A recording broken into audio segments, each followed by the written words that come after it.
Maylin stood before the splintered gate of the Thorn Creek Ranch. The dust of 100 merciless miles settled into the very weave of her dark trousers. Beside her, her brother Bao held her hand, a small, silent anchor in a vast and hostile sea of sagebrush and sky. His eyes, wide and dark, took in the bleached cattle skull nailed to the gatepost, a stark welcome to this land of bone and thirst. They had nothing left. The money from the matchmaker was gone. The promise of a life in San Francisco had turned to ash with the news of her intended's death, and the crushing weight of her family's debt back in Guangdong was a stone in her gut. This ranch, a name scrawled on a scrap of paper by a sympathetic clerk in the last town, was the final, desperate square on the board. She had walked until her shoes were whispers of leather, carrying their meager belongings in 2 worn satchels. She had $2, a small tin of her mother's tea, and a brother who had not spoken a word since the ship had left the harbor. Clear's throat. A rider emerged from the heat shimmer, solidifying into a man on a tall bay horse. He was lean and weathered, his face a roadmap of sun and worry. His eyes, the gray of creek stones after a hard rain, took in her and the boy, lingering on their foreign features, their exhausted state. He pulled his horse to a halt, the leather of his saddle groaning like a tired man. He did not dismount. He did not offer a greeting. "This is private property," he said. His voice was rough, like gravel scraped over rock. It was not a question. It was a wall. Maylin straightened her spine. She had learned on the long, hard road to America that pity was a currency she could not afford to trade in. It bought nothing but contempt. Respect was earned, and it was earned through an unflinching assessment of value. "I am looking for work," she stated. Her voice was quiet, but carried a strange clarity in the immense silence of the high country. The man's gaze sharpened. It was not the response he expected. He expected a plea, a story of woe, a hand held out. "I ain't hiring," he said flatly. "Especially not—" He didn't finish the sentence, but the meaning hung in the air between them, as plain as the dust motes dancing in the sunlight. "Especially not a woman. Especially not one of you." "You are mistaken," she replied, her tone even. "You need a cook. Your men are thin, and their faces are pale. You need someone to manage your household. This house," she gestured toward the main building, a long, low structure with a sagging porch, "is neglected. A house in disorder is a sign of a ranch in disorder. You need someone who can keep accounts, who can find waste and stop it. I can do these things." She did not raise her voice. She simply presented the facts as she saw them. A flicker of something, annoyance, surprise, perhaps even a sliver of grudging interest crossed his face. He looked from her unwavering gaze to the silent boy at her side. "You're a long way from home, lady. And you got a kid with you. This is no place for either of you. Home is a place that feeds you," she said, the words stark and unadorned. "This is the only place left." Just then, a commotion erupted from a nearby corral. A young horse, spooked by a dropped bucket, had thrown itself against a fence post and come away with a deep, ugly gash on its flank. Blood, dark and alarming, welled up and streamed down its leg. 2 ranch hands, a young one with a shock of red hair and an older, wiry man, scrambled to corner the frantic animal. "Damn it, Finn, hold him steady!" the older one barked, fumbling with a dirty rag. The man on the horse, Elias Thorne, swore under his breath and began to dismount. But Maylin was already moving. She dropped her satchels, murmuring a soft word to Bao in their native tongue to stay put. She walked toward the corral, her movements economical and unhurried. She did not enter but stood at the fence, her eyes scanning the ground. The men ignored her, their focus entirely on the panicked horse. "Get the carbolic," Elias ordered, his voice tight with urgency. "I know a better way," Maylin said, her voice cutting through their panic. She pointed to a patch of feathery-leafed weeds growing near the water trough. "That plant. Yarrow, bring it to me. And clean water." The younger hand, Finn, looked from her to Elias, confused. The older one, Jade, scoffed. "We ain't got time for witch doctoring." "Do it," Elias said, his gaze fixed on Maylin. He saw not a frightened woman, but a startling, unnerving calm. A certainty that was as out of place in this desperate moment as she was. Finn, galvanized by the order, quickly gathered a handful of the plants and a bucket of water from the trough. Maylin took them without a word. She crushed the leaves and flowers in her palm, her fingers moving with practiced skill, creating a dark green, fragrant pulp. "Hold the horse," she said, her voice low and soothing, directed as much at the animal as the men. She dipped a clean corner of her own sleeve into the water and, reaching through the fence rails, began to gently, methodically clean the wound. The horse flinched but didn't pull away, seemingly calmed by her steady hand and quiet murmuring. Then she took the poultice she had made and pressed it firmly into the gash. "It will stop the bleeding and cleanse the wound," she explained, her eyes on her work. "It is better than carbolic. It does not burn the flesh." The three men stood in stunned silence. The bleeding, which had been a steady, pulsing flow, slowed to a mere ooze, then stopped. The horse, though still trembling, stood quieter. Elias Thorne looked at the wound, then at the woman's small, capable hands, stained green from the crushed leaves. He looked at her face, serene and focused. He had seen 100 desperate people in his life. He had seen grifters and beggars and broken souls. He was not seeing one now. He was seeing competence. It was a language he understood better than any other. He cleared his throat, the sound loud in the sudden quiet. "You said you could cook." Maylin met his gaze. "Yes." "And keep a house." "Yes." He chewed on the inside of his cheek, his mind working. Betrayal had made him cautious, made him build walls around his ranch and his heart. But desperation had its own logic. His cook had quit 3 weeks ago after a drunken brawl with Jade. The house had been rudderless since his wife Martha had passed 5 years prior. He was tired. He was bone-tired of carrying the entire burden himself. "1 week," he said, the words coming out clipped and grudging. "You and the boy. You can have the old cook's room off the kitchen. You cook, you clean. We provide the food and the roof. At the end of the week, we'll see." It was not a welcome. It was a probationary contract, delivered with all the warmth of a winter wind. "That is fair," Maylin said. She bent down, picked up her 2 satchels and took Bao's hand. She did not smile. She did not offer thanks. She simply accepted the terms of the wager. As she walked toward the main house, Elias Thorne watched her go, a strange and unsettling feeling stirring in his chest. He had just let a fox into his henhouse, or he had just found the one thing he didn't know he was looking for. He wasn't sure which. The kitchen was a place of quiet despair. A film of greasy dust coated every surface. The air was stale with the smell of old bacon fat and despair. Pots and pans hung in a chaotic jumble, some still bearing the residue of the last hurried, miserable meal. For the men of the Thorn Creek Ranch, the kitchen had become a place of mere function, a trough from which they took the sustenance needed to work until they dropped. Nothing more. It had no heart. Maylin set her satchels down in the small adjoining room. It was little more than a closet with a cot, but it had a window that looked out onto the vast open range. She settled Bao on the cot with the small carved wooden bird he always carried, a last gift from their grandfather. Then she returned to the kitchen. She tied her hair back with a strip of cloth and rolled up her sleeves. She did not sigh. She did not grimace. She simply began. Her work was a kind of silent sermon. It was methodical, efficient, and utterly focused. She started by building up the fire in the big cast-iron stove, her movements economical, betraying a long familiarity with coaxing life from wood and flame. While the water heated, she took inventory. She opened the pantry and the cold cellar, her sharp eyes cataloging the dwindling sacks of flour and beans, the half-empty barrels of salted pork, the few withered potatoes. There was no order, no system. It was a larder of exhaustion. She found a small sack of onions, a string of garlic, and a forgotten tin of tomatoes. In the yard, she discovered a neglected patch of herbs Martha Thorne had planted years ago, thyme and rosemary, choked by weeds but still alive, still fragrant. She gathered them, her fingers gentle.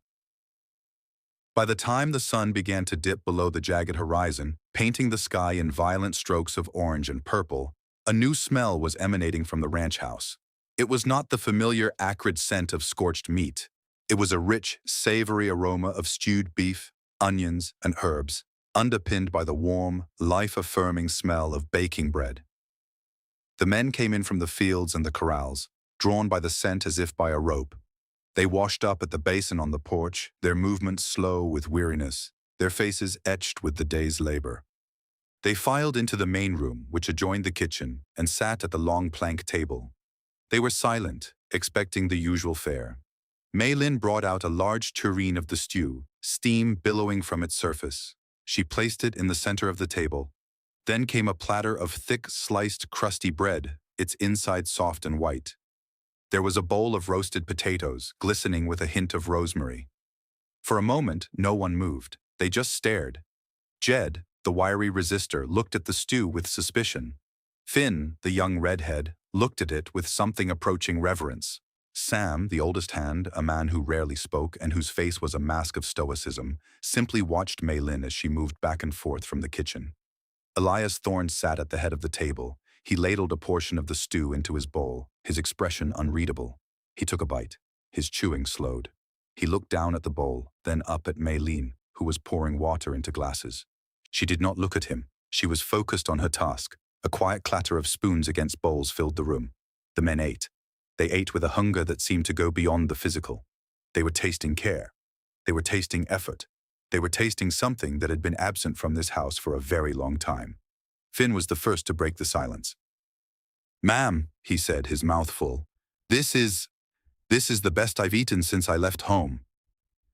Mei Lin gave a slight, almost imperceptible nod of acknowledgement. Jed grunted, but he accepted a second helping of bread when the platter came his way. Sam, the quiet observer, finished his bowl, wiped it clean with a piece of bread, and then, without a word, ladled himself a second serving. It was the equivalent of a standing ovation. Elias watched it all. He watched his men, who were not just eating, but seemed to be relaxing, their shoulders unhitching from their ears for the first time all day. He watched the quiet, efficient woman who had orchestrated this small miracle. He saw the way she had already organized the serving dishes, the way the kitchen behind her, visible through the doorway, was already starting to look less like a disaster and more like a workshop. He saw the small, silent boy sitting on a stool in the corner of the kitchen, watching everything with his unnervingly intelligent eyes. After the meal, as the men shuffled out to the bunkhouse, their usual grumbling replaced by a kind of stunned contentment. Mei Lin cleared the table. Elias remained seated. "The horse is fine," he said, breaking the silence. "The leg isn't even swollen." "Yarrow is a good herb," she replied, not stopping her work. "Where did you learn to do that?" "My grandmother was an herbalist. She taught me." "And the cooking?" "My family ran a tea house." The words were spare, offering information but no invitation. He looked at his hands, which were calloused and scarred from a lifetime of roping and branding and fighting this land. He had built this ranch from nothing, had held it together after his wife died, after his partner, Silas Croft, had cheated him. He had done it through sheer stubborn will, but his will could not make a stew that tasted like this. His will could not bring this quiet order to the chaos of his home. "The pantry is low," she said, her back to him as she washed the large stew pot. "The flour has weevils. You are paying too much for salted pork, and the quality is poor. The supplier in Harmony Creek is cheating you." Elias straightened in his chair. "How would you know that?" She turned, wiping her hands on her apron. "I know the price of goods. I know what good flour looks like. I know what properly cured meat should be. A glance at your receipts and a glance at your pantry is all that is needed." He stared at her. This was what he had heard in her voice at the gate. Not desperation, not arrogance, just a simple, clear-eyed statement of fact. She saw the world in terms of systems, of order and disorder, of waste and efficiency. It was the same way he saw a herd of cattle, but applied to a world he had long since abandoned to chaos. "The week ain't over," he said, his voice gruff. It was his way of conceding the point without admitting it. He stood up and walked out of the kitchen, leaving her alone with the scent of rosemary and the quiet hum of a house that was, for the first time in a long time, breathing again. In the days that followed, Mei Lin's presence settled over the ranch house like a steady, gentle rain on parched ground. The transformation was quiet but absolute. The greasy film in the kitchen vanished, replaced by the gleam of scrubbed wood and polished copper. The chaotic pantry was reorganized into a system of military precision, with sacks labeled and shelves ordered. The scent of fresh bread became a daily staple, a warm, welcoming beacon for the men coming in from the cold. She worked from before sunrise until long after the men were in their beds. Her energy was not frantic but deep and steady, a river flowing in a well-worn channel. She mended the men's torn shirts and worn socks, her stitches small and neat. She started a small garden in the protected space behind the kitchen, turning over the soil and transplanting the wild herbs, coaxing life from the hard-packed dirt. She did it all without complaint, without seeking praise. Her work was its own statement. Bao was her shadow. He followed her through her daily tasks, a silent observer.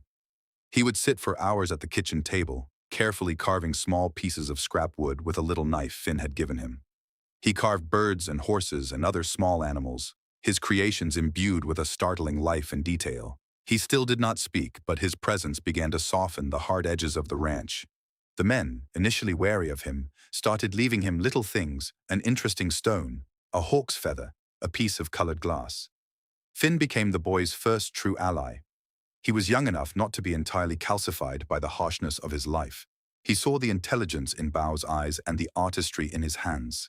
He would sit with the boy in the evenings, not trying to force him to talk, but simply showing him how to tie a new knot, or whittling alongside him in companionable silence. Sam, the old sage of the bunkhouse, showed his approval in his own way. One evening, after finishing one of Mei Lin's surprisingly delicate apple tarts, he looked directly at her and gave a single solemn nod. From Sam, it was a torrent of praise. But not everyone was won over. Jade, the hand who had been with Elias the longest, saw Mei Lin not as a savior, but as an invasion. He had been loyal to Martha, Elias's late wife, and in his grief-stricken mind, every improvement Mei Lin made was an indictment of Martha's memory.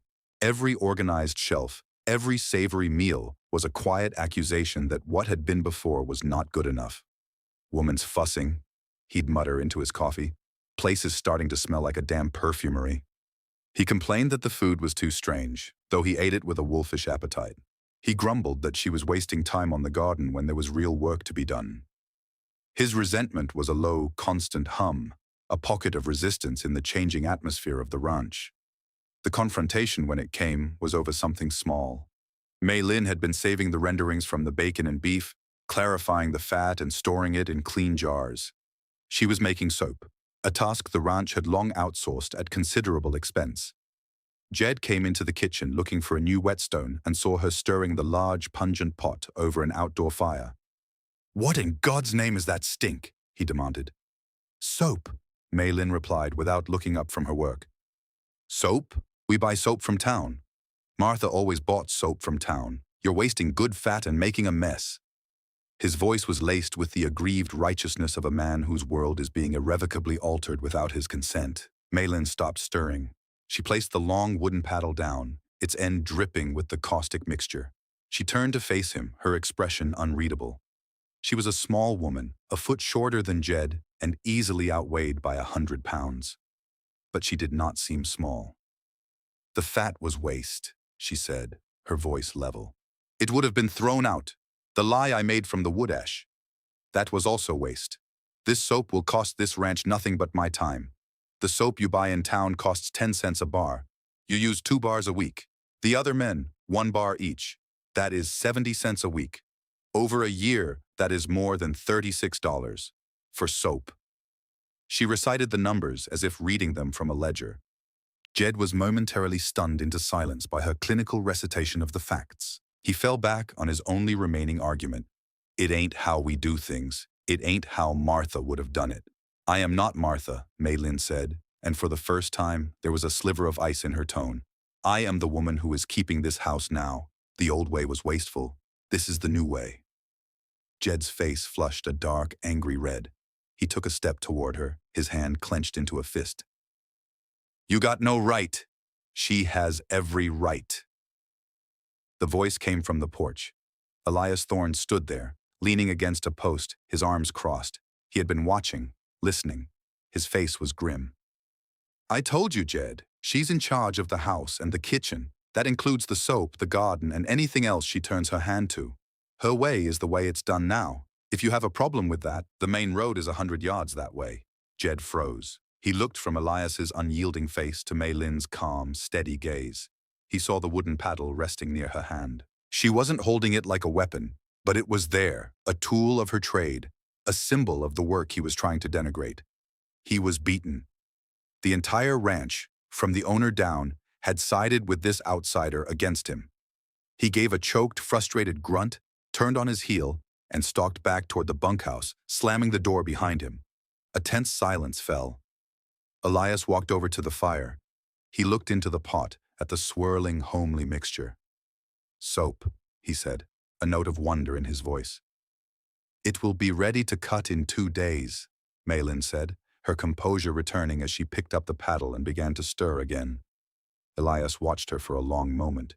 He had seen her competence with food, with healing, with cleaning. Now he was seeing her competence with numbers, with economics, with defending her own authority. He had given her a week. The week was up yesterday. He hadn't said a word. He couldn't imagine the place without her now. "The supplier in Harmony Creek," he said finally. "You were right. I checked his prices against the freight office ledgers. He's been padding the bills for over a year." Malin nodded, unsurprised. Men who are not watched become careless, or they become thieves. "Jed." "He was close to Martha," Elias offered, a lame attempt at an explanation. "He sees you fixing things, and he thinks it's a judgment on her." She did not stop stirring the soap. "A house is not a memory. It is a living thing. It must be tended, or it dies." She looked up at him then, her dark eyes clear and direct. "Your house was dying." The simple, brutal honesty of it struck him like a physical blow. He couldn't argue. He couldn't deny it. He had been living in a mausoleum, a monument to his own grief and exhaustion, and he hadn't even realized it. This small, foreign woman, with her silent boy and her unyielding competence, had come in and thrown open the windows, letting in the light. He had hired a cook. What he was getting was a reckoning. The confrontation with Jed and Elias's public defense of her marked a subtle but profound shift. Malin's authority in the domestic sphere was now absolute, cemented not just by her skill, but by the owner's explicit backing. The quiet respect of the other hands deepened. They began to see her not as a temporary fixture, but as an essential part of the ranch's ecosystem. But Malin's influence was destined to stretch far beyond the kitchen and the garden. One evening, after the work was done and a quiet peace had settled over the ranch, Elias found her not in the kitchen, but in his office. It was a room he avoided, a place cluttered with the ghosts of past failures. Stacks of old ledgers, faded maps, and unpaid bills littered the desk and floor. It was the one part of the house she had not yet touched. She was not cleaning. She stood before the large, messy desk, a single lamp casting a pool of gold on its surface, her head bent in concentration over a thick, leather-bound book. It was one of his old accounting ledgers. "I thought this room was off-limits," he said, his voice softer than he intended. She looked up, not startled, but as if she had been expecting him. "A door that is not locked is an invitation to enter," she said simply. "I wanted to understand." "Understand what?" He walked closer, his curiosity piqued. "The ranch," she replied, gesturing to the chaos of papers. "Its history, its health." She tapped the open page of the ledger.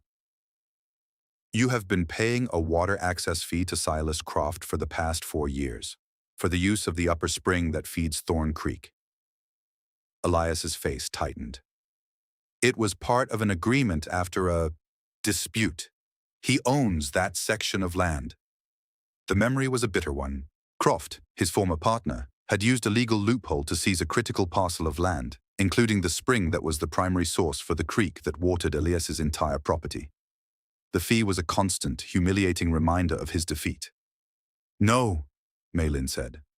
Her voice was quiet, but it held the weight of certainty. "He does not." Elias stared at her.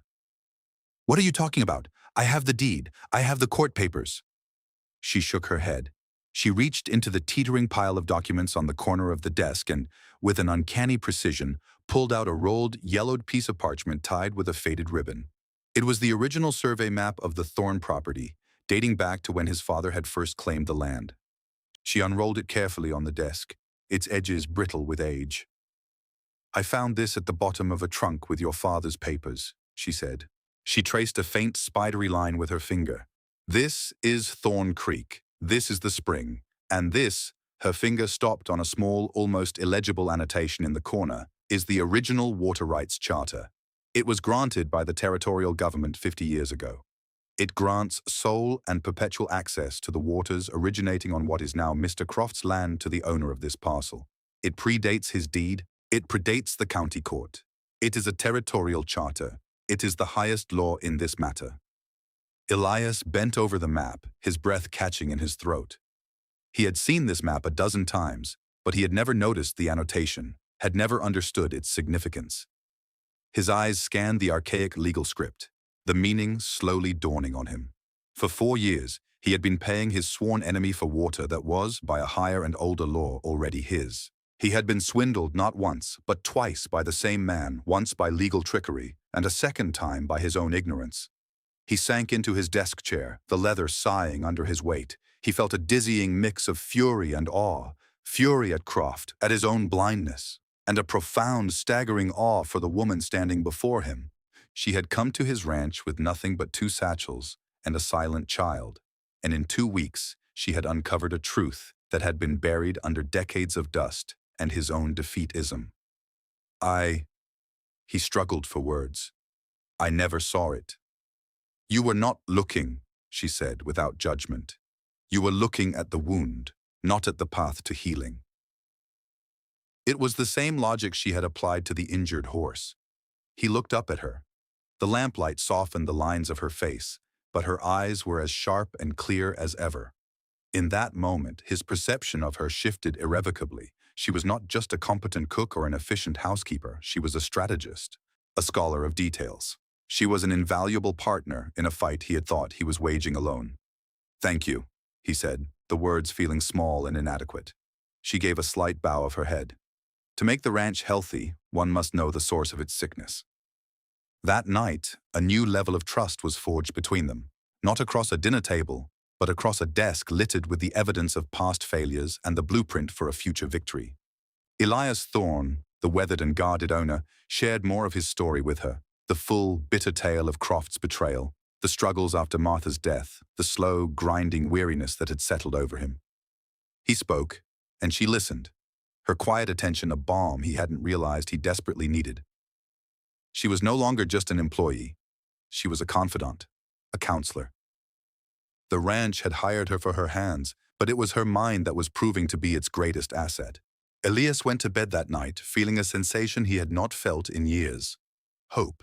It was a dangerous, fragile thing, but it was undeniably there, planted by the most unlikely of gardeners.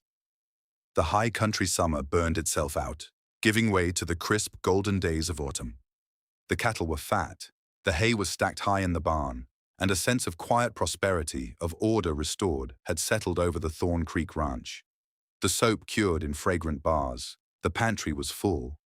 Jed still grumbled, but his complaints had lost their edge, devolving into a kind of background noise that the others, and even Elias, had learned to ignore. Bao, though still silent, would now occasionally offer a fleeting, shy smile to Finn, and his carvings grew more intricate, his small hands telling the stories his voice could not. Armed with the knowledge from the old charter, Elias had stopped paying the water access fee. He sent a curt, formal letter to Silas Croft, along with a copy of the territorial document, stating his position. The response was a thunderous silence. For weeks, nothing happened. A tense, watchful peace settled between the 2 ranches. Elias knew Croft. He was not a man to accept defeat gracefully. He was a predator who, when one avenue of attack was closed, would simply seek another. The threat, when it materialized, came not from a lawyer's letter, but from the sky. An early winter storm, a brutal, unseasonable blizzard, swept down from the northern peaks with shocking speed and ferocity. The sky turned the color of lead, and the wind began to howl, a malevolent entity tearing at the very fabric of the world. Snow, thick and wet, began to fall, not in gentle flakes, but in a blinding horizontal sheet. "Get the herd!" Elias roared, pulling on his heaviest coat. "Get them down from the high pasture before they're buried!" The men scrambled, their faces tight with alarm. A storm like this early, could be a death sentence for the herd. The cattle, seeking shelter in the high canyons, could be easily trapped, cut off, and frozen where they stood. It would mean financial ruin. Elias and the 3 hands, Finn, Jed, and Sam, saddled their sturdiest horses. "Stay inside! Keep the fires stoked!" Elias yelled to Maylene over the shriek of the wind.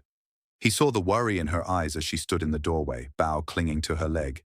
He gave a sharp, reassuring nod he did not feel and spurred his horse into the growing whiteout. The world beyond the ranch house dissolved into a maelstrom of wind and snow. The four men rode hunched against the gale, the cold a physical blow that stole their breath. They found the herd scattered, huddling miserably in the inadequate shelter of rock outcroppings and juniper stands. The work was brutal and dangerous. The horses slipped on the icy ground, and the cattle, panicked by the storm, were stubborn and difficult to move. Hours passed. The storm intensified. Back at the ranch house, Maylene watched the world disappear. The barn, 100 yards away, was now an invisible ghost. The wind hammered at the house, rattling the windows in their frames, finding every crack and crevice to send in fingers of icy cold. She kept the fires in the kitchen stove and the main room fireplace roaring, a bulwark of warmth against the elemental fury outside. It was Bao who noticed it first. He was at the window, his breath fogging the pain. He tugged on his sister's sleeve, his eyes wide, and pointed. Through a momentary lull in the swirling snow, Maylene saw it. A thin, dark plume of smoke rising from the direction of the north pasture, where the main barn and the winter hay supply were located. It was not the gray-white of a chimney. It was the greasy, black smoke of a structure on fire. Her blood ran cold. The barn, the hay, their entire winter feed for the animals. At the same time, she heard a new sound, a low, ominous groan from the roof of the ranch house itself. The wet, heavy snow was accumulating at an alarming rate. Another groan, this time louder, accompanied by the sharp crack of splintering wood. The roof over the west wing, the wing containing Elias's office and the main bedroom, was beginning to fail under the immense weight. She was alone. The men were miles away, fighting for the herd. There was no one to call for help. The telephone line to town, a recent and prized installation, was surely down. Panic, cold and sharp, tried to claw its way up her throat. She pushed it down. Panic was a luxury. Panic was a death sentence. She looked at Bao, his small face pale with fear. She took a deep breath, the air tasting of wood smoke and ice. Her mind, honed by a lifetime of managing crises, began to work. She saw the situation not as a single overwhelming disaster, but as a series of problems to be solved. First, Bao. She wrapped him in the warmest blanket she could find, sat him in a chair far from the groaning west wing and the windows, and placed a cup of warm, sweetened tea in his hands. "Stay," she said, her voice firm but calm. "Do not move." He nodded, his eyes trusting her completely. Second, the roof. She couldn't fix it, but she could mitigate the damage.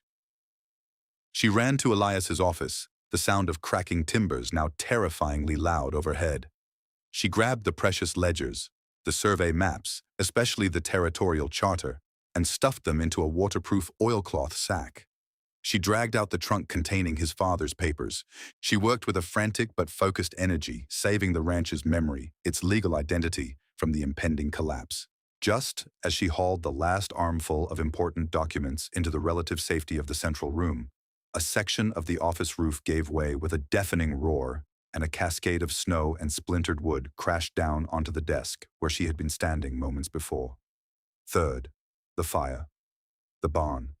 She knew she couldn't fight it alone in this blizzard, but the fire was not random. A fire in a blizzard? It was sabotage. It could only be Silas Croft, using the cover of the storm to strike a devastating blow. He meant to destroy their winter feed, leaving their herd to starve even if they survived the storm. The thought filled her with a cold, hard rage. She had to act. She had to get a message to Elias. But how? She couldn't ride into the storm.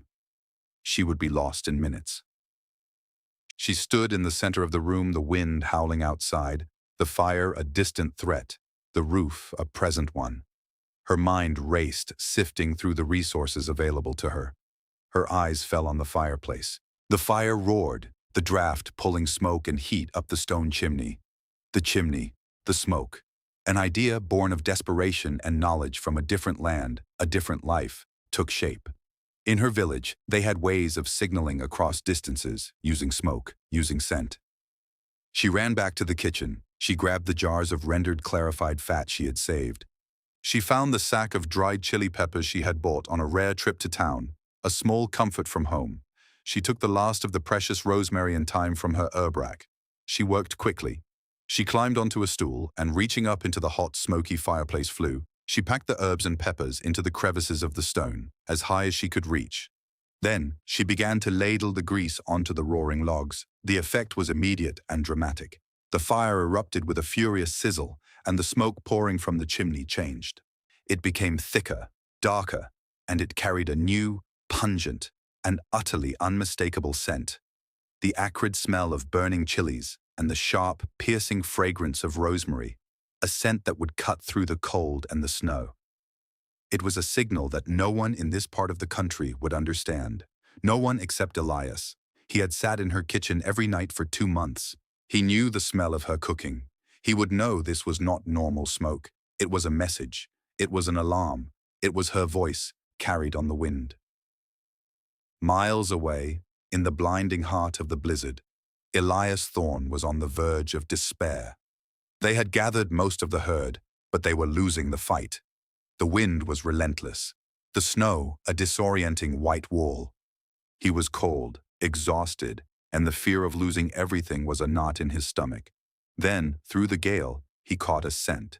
It was faint at first, then stronger, pungent, spicy, herbal. It was the smell of Maylene's kitchen, but twisted, amplified, made desperate.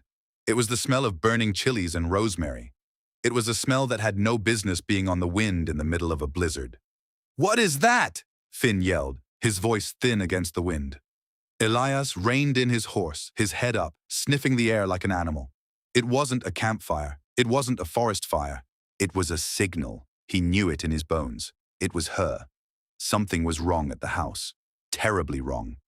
"Jed, Sam, get the rest of the herd to the lower canyon," he roared. "Finn, with me. We're going back." He didn't wait for an argument. He wheeled his horse around and spurred it toward the ranch, guiding himself not by sight, but by that strange, desperate scent on the wind. It was a beacon in the storm, a thread of hope spun from smoke and herbs. He was riding toward a fire, a collapsed roof, and an unknown disaster. But he was also riding toward the woman who had taken charge, who had refused to be a victim, who was fighting for his home with the only weapons she had, her intelligence, her knowledge, and her unyielding will. The ride back was a nightmare journey through a world of white chaos. Elias and Finn pushed their horses to the brink, their faces caked with ice, their bodies numb with cold. They followed the pungent scent, a bizarre and desperate form of navigation. As they drew closer, the smell of burning herbs was joined by the acrid stench of a structure fire, confirming Elias's worst fears. When they finally broke through the last curtain of swirling snow and saw the ranch yard, the scene was one of controlled devastation. The west wing of the house sagged grotesquely, its roof caved in. And in the distance, the main barn was a roaring inferno, a pillar of flame and black smoke against the white fury of the storm, its destruction absolute. Silas Croft had played his hand. Elias's heart seized. He expected to find Maylin and Bao huddled in terror or worse. Instead, the first thing he saw was a light burning steadily in the main room window. He threw himself from his horse before it had even stopped moving and burst through the door. Maylin was on her knees by the fireplace, tending the flames. Bao was asleep in a chair, wrapped in a thick wool blanket. The center of the house was an island of warmth and calm in the midst of the storm. Piles of ledgers and papers were stacked neatly against the far wall, safe and dry. When she saw him, she didn't cry or scream. She simply looked up, her face smudged with soot, her eyes weary but clear. "The roof over the office failed," she said, her voice steady. "I saved the papers. The barn is gone. I believe it was Mr. Croft." Elias stared at her, then at the sleeping boy, then at the saved documents. He looked at the fireplace, where the last of the grease and herbs were sending up their strange, smoky message. He was overwhelmed by a tidal wave of emotion, fury at Croft, devastation at the loss of the barn, but above all, a profound, gut-wrenching relief and a staggering sense of awe. She hadn't just survived, she had acted, she had prioritized, she had saved what was most important, and she had summoned him home. "The smoke," he breathed, the pieces clicking into place. "That was you." "It was the only way I could speak to you," she said. Finn stumbled in behind him, his face a mask of shock as he took in the scene. "The hay, it's all gone. What are we going to do?" The full weight of their predicament crashed down on Elias. The herd was saved from the storm for now, but without the winter feed, they would starve within weeks. Croft hadn't needed to kill the cattle. He had simply taken away their means of survival. It was a checkmate. A cold, bleak despair began to settle over Elias. They were ruined. "No," Maylin said, getting to her feet. She looked at Elias, her gaze direct and intense. "We are not ruined. We are tested."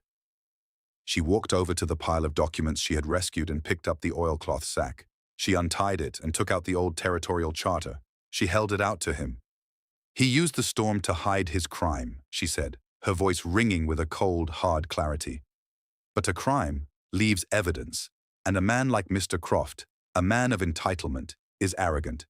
He believes he is smarter than everyone. He will have been careless." Elias looked from the charter in her hand to her determined face. The despair in his chest flickered. Her own resilience was a shield against it. She was right. This was not an act of God. It was an act of man, and men make mistakes. "What are you thinking?" he asked. "The fire was set to destroy the hay, but its true purpose was to destroy you, to break your spirit," she said. "He thinks he has succeeded. He will be celebrating. He will be unguarded." She tapped the charter. "This is our sword, but a sword is useless if the enemy is behind his walls. We need to draw him out, and we need to do it now while the evidence is fresh." Her plan was audacious, born of a mind that saw several moves ahead on the board. It was a plan that relied not on force, but on psychology, law, and the element of surprise. First, she had Finn, the youngest and most unassuming of the hands, ride not to Croft's ranch, but to the two other, smaller ranches downstream from them, the Hollisters and the Macreadys. He was not to go as an accuser. He was to go as a neighbor seeking aid, carrying a basket containing a fresh loaf of bread and a jar of Maylin's apple butter. He was to tell them of the Thorns' misfortune, the barn fire and the blizzard, and to ask if they had seen or heard anything unusual. The gift of food was crucial. It was a gesture of community, of shared humanity in a time of crisis. It framed the Thorns not as victims seeking pity, but as stalwart neighbors facing adversity. It was a move designed to build allies and gather information. Second, Elias, accompanied by Sam, the silent, imposing veteran, would ride to the town of Harmony Creek. They were not to go to the sheriff first. The sheriff was known to be friendly with Croft. Instead, they were to go directly to the office of the territorial marshal, a federal agent who outranked local law and had no love for the petty corruptions of county politics. Elias would present two things: the territorial charter proving his incontestable water rights, and the logical damning accusation that Croft, having just lost his illegal income from those rights, had retaliated with arson. The timing was too perfect to be a coincidence. Maylin's strategy was brilliant in its construction. It isolated Croft. By appealing to the other ranchers, she was subtly turning the community against him, reminding them that a man who would commit arson against one neighbor was a threat to all. By going to the marshal, she was leapfrogging the corrupt local power structure and appealing to a higher, more impartial authority. As the blizzard began to taper off, her plan was set in motion. Finn rode out, a lonely figure in the vast white landscape, carrying his basket of goodwill. Elias and Sam headed for town, armed with the truth on a piece of yellowed parchment. The climax came 2 days later. The territorial marshal, a grim-faced man named Dawes, arrived at the Thorn Ranch with Elias. He surveyed the collapsed roof and the smoldering, blackened ruin of the barn. He listened as Elias laid out the facts, his words clear and confident, echoing the logic Maylin had given him. Just then, Finn returned. His mission had been more successful than they could have hoped.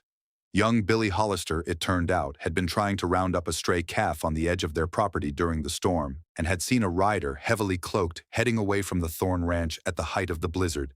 He hadn't thought much of it, but what he did remember was the horse, a distinctive black gelding with one white sock, a horse everyone in the valley knew belonged to Silas Croft's foreman. It was the nail in the coffin. Marshal Dawes, Elias, and Sam rode to the Croft Ranch. They found Silas Croft in his parlor, drinking whiskey, the very picture of a man confident in his victory. His arrogance was his undoing. When confronted by the marshal, he blustered and denied everything. But when Dawes mentioned the horse with one white sock, a flicker of panic crossed Croft's face. His foreman, A man paid for his muscle, not his loyalty, crumbled under the marshal's interrogation and confessed, implicating Croft as the one who gave the order. Silas Croft, the man of entitlement who had built his power on intimidation and deceit, was arrested by a federal marshal in front of his own men. His power was not broken by a gunfight, but by a piece of old paper, the testimony of a boy, the sharp eyes of a woman, and a basket of bread. His defeat was total, legal, financial, and social. The community, rallied by the quiet diplomacy of Mei Lin's gesture, turned its back on him completely. The threat was over. In the quiet aftermath, the full scope of the victory and the loss settled in. The ranch was safe from Croft, but the barn and the winter feed were gone. The future was still uncertain. That evening, Elias found Mei Lin in the kitchen, kneading dough for the next day's bread. The rhythmic, steady motion of her hands was the only sound in the room. He stood in the doorway, watching her. He saw the woman who had faced down a blizzard, a fire, and a collapsing house. The woman who had outthought a ruthless enemy. The woman who had saved his home, his future, his very spirit. "The marshal says the case is ironclad," he said. "Croft will lose his ranch to pay the damages. We'll have enough to rebuild the barn and buy feed for 10 winters." She did not stop working the dough. "That is good." "It's more than good," he said, walking closer. "It's a miracle. Your miracle." He stopped beside the table. "I hired a cook," he said, his voice thick with emotion. "Just a cook, to get me through a rough patch." He shook his head, a sense of wonder filling him. "But you did more than cook. You healed this place. You gave it back its heart. You gave me back my heart." He reached out and placed his hand over hers on the dough. Her hands were warm, strong, and dusted with flour. Her work stopped. She looked up at him, her dark eyes searching his. "When you came here," he continued, his voice dropping to a near whisper, "you said home is a place that feeds you. I don't think that's right. I think home is a place you build, a place you fight for." He took a deep breath. "This ranch, it isn't just mine anymore, Mei Lin. It's ours, if you'll have it." He had a legal document in his pocket, a deed of partnership drawn up by a lawyer in town, granting her a full half of the Thorn Creek Ranch. But he knew in that moment that it was more than a business proposition. It was a proposal of a life together, a partnership founded not on convenience or desperation, but on the deepest bedrock of mutual respect and admiration. Mei Lin looked from his earnest, open face to his hand covering hers. For months she had been defined by what she had lost: her home, her promised future, her family's security. She had operated on a kind of stubborn momentum, driven by the need to survive, to protect her brother. Now, for the first time, she was being offered a choice. Not a way out, but a reason to stay. She thought of the smell of rosemary in the garden, of Bao's quiet laughter as he sat with Finn, of the steady, quiet strength of the man standing before her. A small, genuine smile touched her lips for the first time. "It is a good place to build," she said softly. Months later, a new barn stood tall and proud against the blue sky, its fresh pine scent mingling with the smell of the sagebrush. The spring thaw had come, and Thorn Creek ran full and clear, a silver ribbon binding the land together. The cattle, healthy and numerous, grazed on the greening pastures. The ranch was not just surviving, it was thriving. Music. Inside the ranch house, a quiet scene of domestic peace unfolded. Elias sat at his desk in his newly rebuilt office, but he wasn't looking at ledgers. He was watching his wife. Mei Lin stood at the window, looking out at the land, a cup of tea warming her hands. Her name was on the deed. Her heart was in the foundation. Beside her, holding her hand, stood Bao. He looked up at her, and for the first time, in a clear, quiet voice, he spoke a single, perfect word. Home. Mei Lin's eyes met Elias's across the room, and in that shared glance was a universe of understanding, of hardship overcome, and of a future built together. The world had sought to define her by the debt she owed. It had seen her as a commodity, a burden, an outsider to be cast off. But this land, this hard, unforgiving, beautiful land, had not asked what she was worth. What it got was the woman who made it a home.